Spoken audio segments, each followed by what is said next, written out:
Okay, so my name's Laura Harris. I'm the project manager of the Hidden Now Heard project. I will make apologies because this really isn't my forte. Normally this gets delegated to my colleague Sarah Pickard, who I'll talk about at length throughout this, and you'll begin to understand why as we go through. Okay, so the Hidden Now Heard project is Heritage Lottery funded, and I work for Mencap Cymru, so we are in Wales.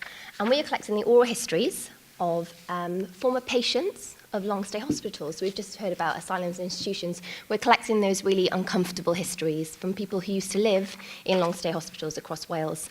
So we're looking at 6 former hospital sites across Wales, which are on the screen now for you, and some smaller satellite ones, collecting the stories of people who were originally labelled as things like idiots, cretins, mentally defective, mentally subnormal, mentally handicapped, retarded, and today as people with learning disabilities, and sometimes spent decades of their lives living in these hospitals. So the oral histories are being archived in St Fagan's National History Museum, and we are also interpreting them with the help of an army of volunteers from the local community into temporary exhibitions. We've held 6 so far, with a further 2 to come in the final sort of 6 months of the project. So most people, not most, some people are uncomfortable about learning disability, the idea of learning disability. Maybe it doesn't fix in their life at all. There's not really much of a connection.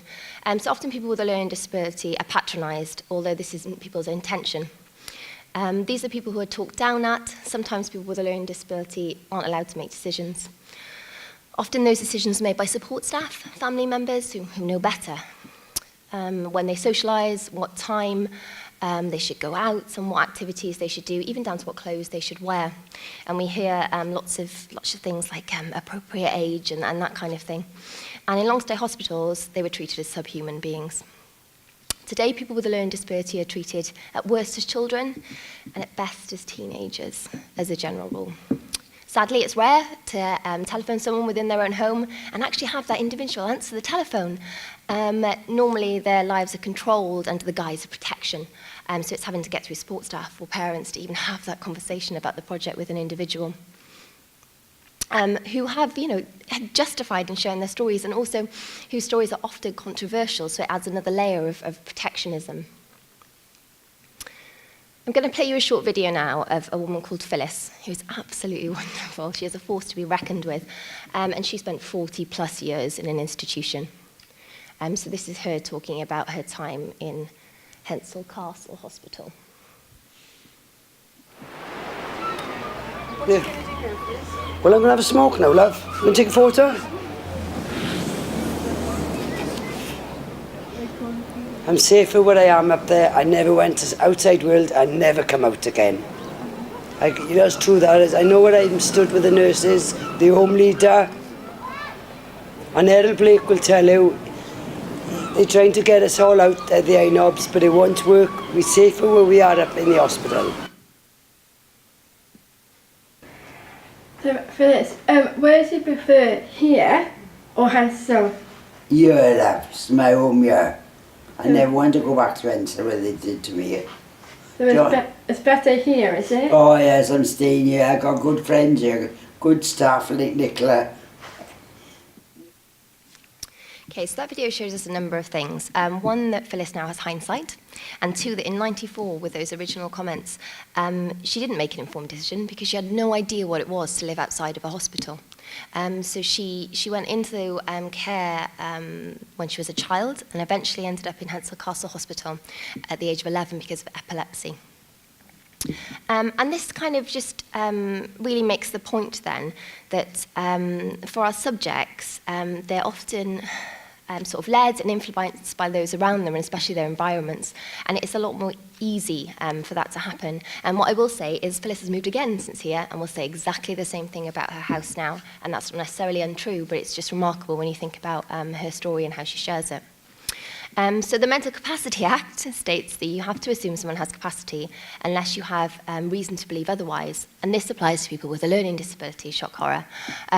Sadly, many organisation staff hide behind this. So I've had conversations at senior management level where someone has tried very nicely to explain to me, oh, but this individual has a learning disability, so they don't have capacity, as a blanket rule for life. And it's those things that are stopping people even engaging in the project, let alone sharing their stories or even be able to have a voice and to validate those experiences. So this will be very familiar to most people. So this is a typical oral history release form, and this is the wonderful, obviously, oral history one that we've sort of modelled on. However, ours look very, very much different. So we have a consent form, and the purpose is to demonstrate capacity, but also understanding around what we do. The copyright form is actually filled out afterwards, after the interview has taken place, and our subjects are given the opportunity to listen to their interviews back before assigning copyright. Whilst this is risky, this gives former patients and staff the opportunity to understand the consequences of taking part in the interview. And they can hear their stories as others would, allowing them to better understand the consequences of the interview being shared. And our justification for this actually is twofold. It gives people absolute control of what they want to say, how we're going to use their interview in full transparency. It also gives staff and those supporting them very little opportunity to sort of duck out.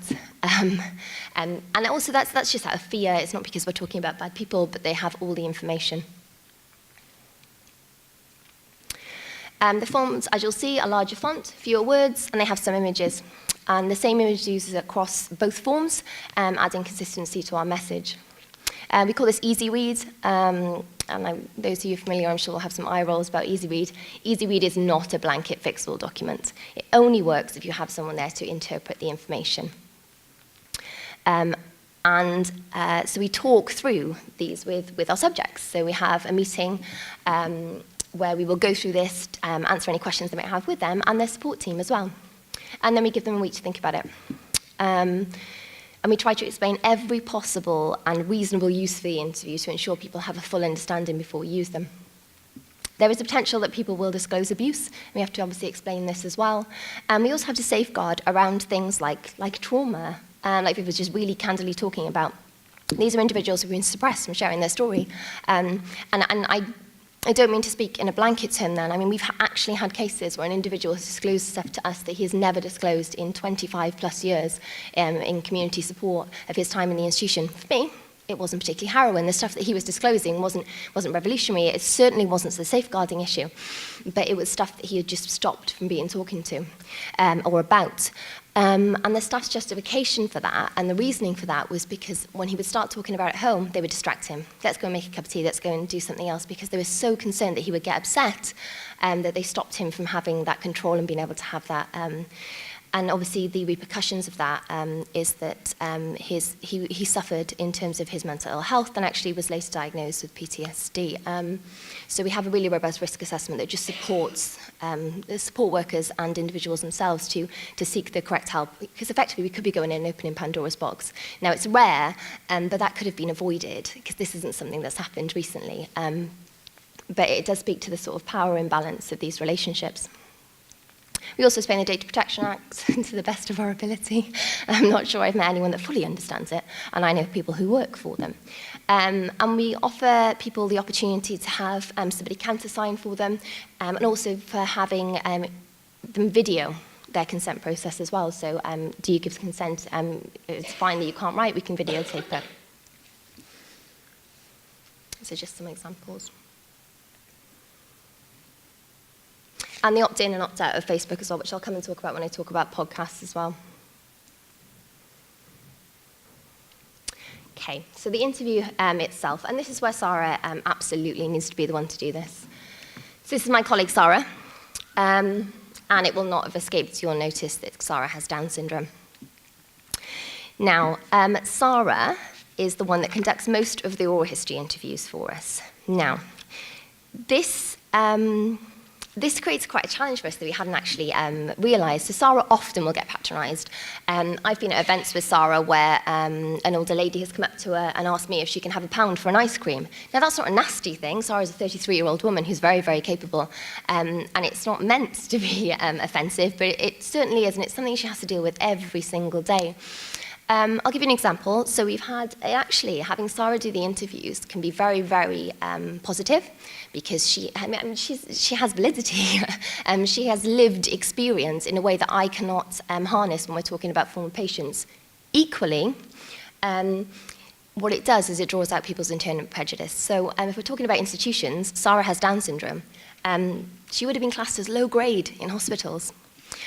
which means for lots of the patients we meet, they do not take SARA seriously.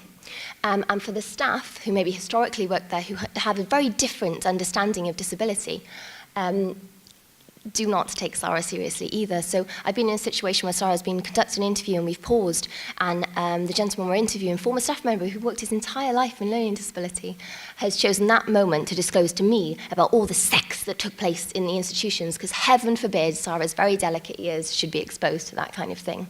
Now, as oral historians, it's not our place to challenge. It would affect the integrity of the interview. And that's a really difficult thing for us. But actually, in that situation, what we do is we have a meeting with people first, and we have a real think about who would be best placed to be the interviewers, basically, and who actually conducts those oral history interviews. And SARA really is the driving force around this and who does that.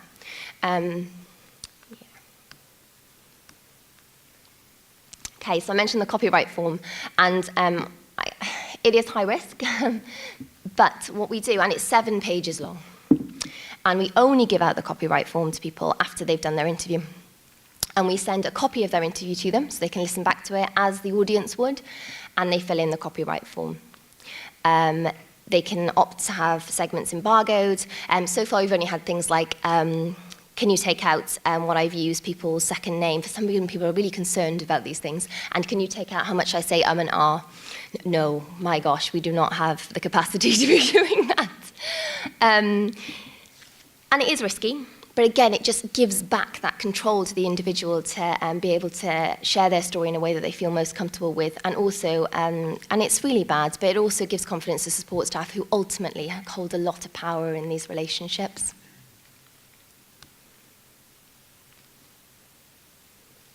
And you'll see the outrageously long example of our copyright forms.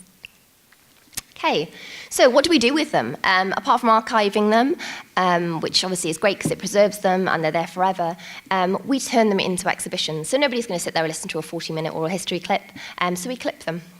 And depending on the content and taken out of context, we make the decision to share those clips with individuals so they can see how their interview is being shared. So it's another step we take.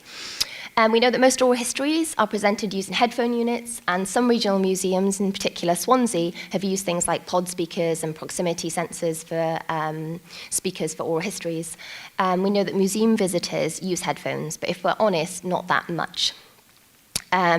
Especially in that environment, I think you become quite self-conscious, and people maybe are reluctant to put them on and take away one of those sensors. And also, they're perhaps not the most suitable devices for people with learning disabilities and autism. So we use a range of different things. So the audience for our exhibitions is mainly the general public. So we're talking about us going in. We're not heritage, we're not museum. So there's naivety attached to our let's just do it. And it has been successful by fluke. The exhibition has to inform people, but also break the tension around learning disability. So learning disability isn't a particularly sexy subject. It's something that, quite frankly, you could live your entire life and have no connection to. And it's a very difficult thing to try and get people to perhaps empathize with or understand. Often people feel uncomfortable with words like this that we display. And the reason for this is twofold. One, to give people justification, because when they're speaking about the past and oral histories, they might choose to use words like this. It's not supposed to be derogatory, it's because that's the language that's familiar. A nurse that trained in the 60s might choose to use language that I would gasp at. It's not meant to be offensive, it's what's familiar. But also we know that some of these words are still used, and they're not used in a historical context. They're used to be offensive, so it's supposed to shock people. And we have things like this, which I'm not sure whether it's light enough for you to see, but documents like this, which can cause it's just very uncomfortable for people to see, this dehumanization of individuals. So we decided to present oral histories in objects where possible. We purchased this 1950s radio from eBay, and then we had this wonderful company called Black Box AV, who then converted it into a speaker that we could use to play oral histories. And we play things like this, and I'll just play you a few now, if I can manage to see it on this screen. I worked at a hospital closed. All Island Fox, doing the scrubbing on the ward, All Island Knickers, going to the laundry.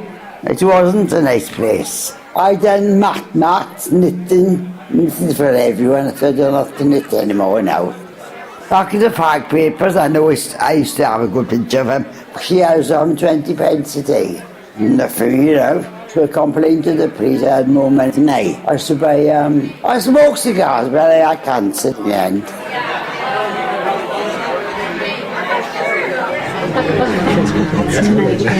So the contracts generated work, and they generated a little bit of money, but they became very self-fulfilling. You needed to work to get the contract, but you needed the contract to get the work. And towards my later days, they were losing popularity because of the suggestion that they were exploiting people. So what we've done there is we've changed it slightly, so we've clipped it and we've added some sound in it. Hopefully it echoes what the workshops would have been like. We asked patients what it would have been like and former staff, and you can see the picture in the background. It's a 1967 Jürgen Schauderberg image, and the radio is taken directly from that, so we're hoping that the audience is submersed in this oral history. And a toilet. Yeah, so we installed a toilet. We also installed it in a church, actually. As part of Black History Month, they were looking quite widely at, more widely at sort of marginalised groups, and they asked us to put it in their church. I will say 20,000 plus visitors, it only got used once. So it's not bad going. But what we do for this is, and you'll notice it has no seats and no door. It's because the oral history that it's talking about here in the hospital is they didn't have them. Their justification for that was so they could keep an eye on patients at all times, and they were concerned about things like epilepsy. Outrageous. So what we've done is we've used sensor speakers, and we encourage visitors to pull the flush, and then oral histories will come out. Ceredigion Museum, where it sits originally, when I was telling them about this, were horrified. But actually, it's proved quite popular. And the bath, there are 2 baths in the bathroom. And, God, this is awful when I think back, but we did change because we as student nurses got together. And there were 2 in the same, one in the bath, so two people in the same room having a bath. It was dipped in because we were on with like 40 people to sort of dip in, dip out. 2 more, dip in, not change the water. So it would be about 4, 5, and then the water would be changed. Anyway, we had what we call divisional nursing officer, senior nursing officer, whatever, I can't remember, and I can't remember his name. And he came over one Sunday, which was unheard of. And I complained about the bath thing. I said, I think it's terrible that it's a bath rota. I think it's really awful. And it's dip in, dip, it's like a sheep dip, and you know, I was 18 and he saw Sister Urch. And I went in on the Tuesday and she threw the bath book at me, hit me on the legs, and she said, I hope you're happy now. And I looked in and she made so will be bathed on a Monday, so there'll be 4 or 5 done Monday, 4 or 5 done Tuesday, and I just, grand, thank you. She's talking about the late 80s. So the last long stay hospital in Wales closed in 2008. And there are still a cohort of people in hospitals, in long stay hospitals on site that still haven't been placed. Okay. We also put small sensors inside things like teapots. You have to lift the lid in order to hear how tea was served. Now, tea sounds very, very trivial. I'm just going to play this clip because he explains it far better than I could. Depending which area you were, some would have this huge teapot with milk, sugar, everything in one pot. So they would just pour sort of really sickly, sweet, horrible tea out for everybody in plastic green mugs, which were the sort of standard issue green mugs.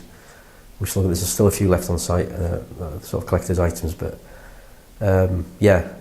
And I remember I moved on to one Villa 9, and the gentleman who was in one of the paintings didn't like having his tea just in one pot. He liked having the big urn because that's what he'd been used to, and he enjoyed that. So it was quite a struggle to sort of try and encourage him to sort of perhaps not do that. But or what if someone didn't like milk or didn't like sugar? That never came into it.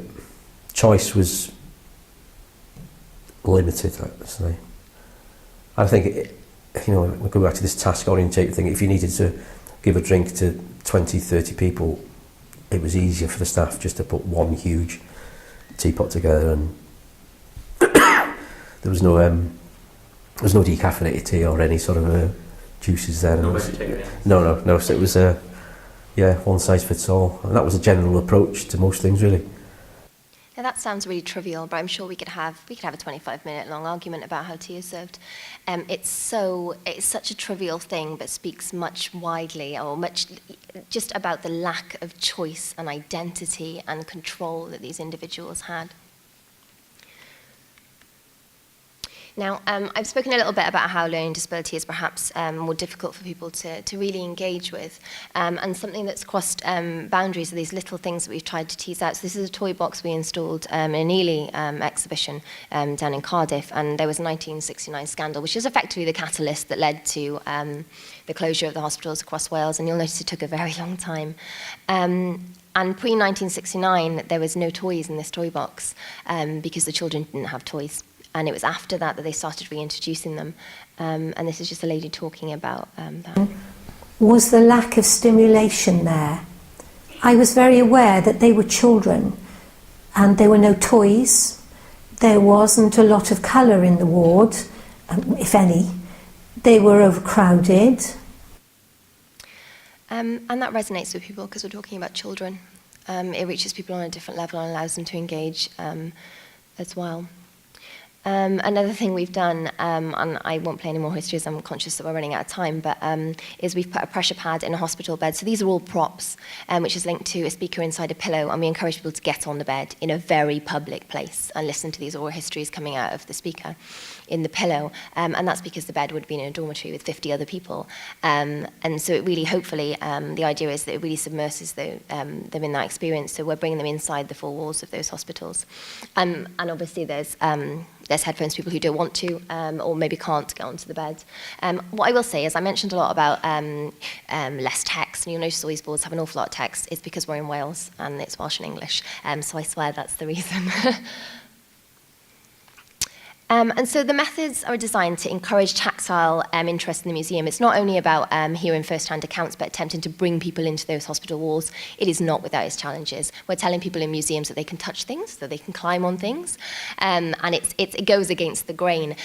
So a compromise we've had to make is to have volunteers there as well to really encourage people to interact with these things. But for the most part, it's been quite successful. So these are some of the words that have come out of 50 people we grabbed from one of our exhibitions recently.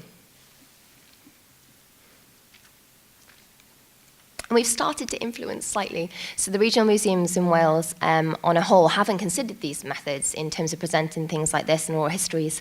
So Wrexham Museum, we've had a long conversation about the technology we've used and how they might implement it. And also St Fagans, who've got a massive pot of Heritage Lottery funding to redo their galleries. And they're looking at some of our bed and teapot exhibits to put into their Life Is gallery. So finally, how else we've sort of disseminated this? Lots of oral history is available in podcasts. Sadly, many people lack the information or the knowledge in terms of the internet and podcasts to give consent for these things. So they are really staff heavy, which is really a shame for us, because what we'd really like to see is people invest in the time to explain those so that people could understand what it means to have that out there. And again, what I was talking before about Twitter and Facebook, you'll find very little of our oral histories from former patients with a learning disability in those forums because people they don't know what they are, they haven't had access to technology, which is a shame.